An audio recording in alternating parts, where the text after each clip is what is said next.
Pour apporter des améliorations à un service existant, trouver de nouveaux concepts ou développer de nouveaux outils, les porteurs de projets ont besoin de trouver de nouvelles idées.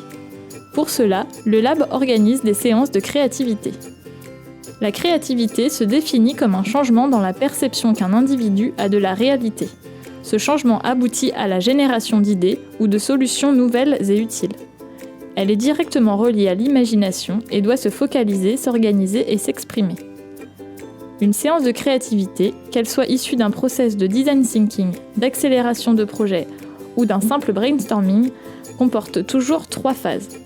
La phase de préparation en amont de la session, la phase d'animation pendant la session et la phase de restitution après la session. Première phase, la préparation. Définissez la problématique et cadrez l'objectif de la séance.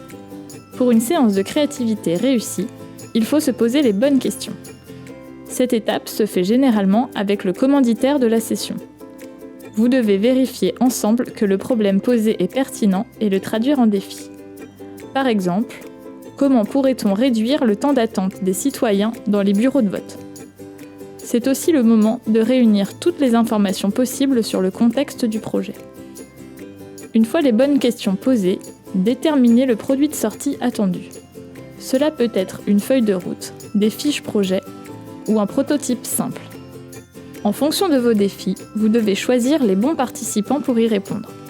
Ce peut être les équipes d'agents publics concernés par le sujet en question, mais aussi d'autres agents d'autres administrations, des experts, des chercheurs, des entreprises ou des citoyens.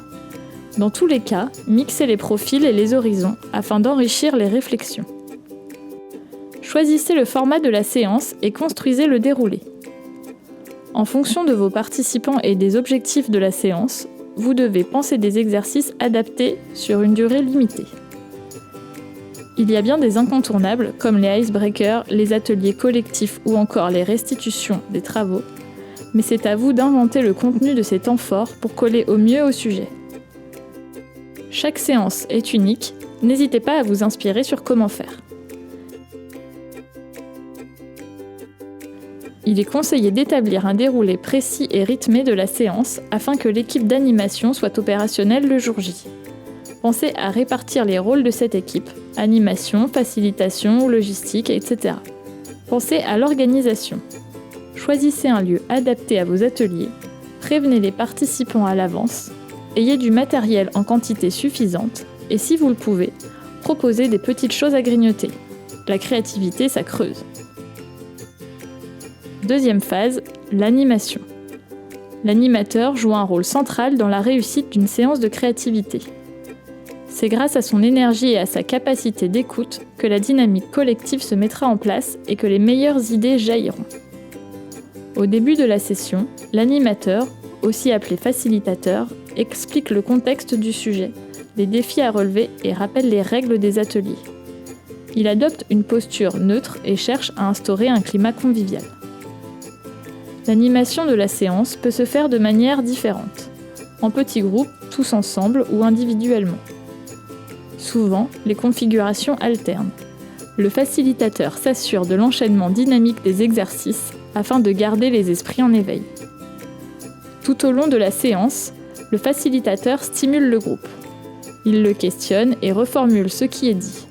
Il prend en note les points marquants des échanges, utilise les outils qui permettent à chacun de s'exprimer et veille à ce que chacun participe. Il est important que personne ne reste en position d'observateur. L'animateur s'assure donc de l'adhésion de tous aux décisions prises. Une séance de créativité doit toujours être un bon moment, aussi bien pour les participants que pour les animateurs. Troisième phase, la restitution. Après la séance de créativité, il vous faudra formaliser une restitution.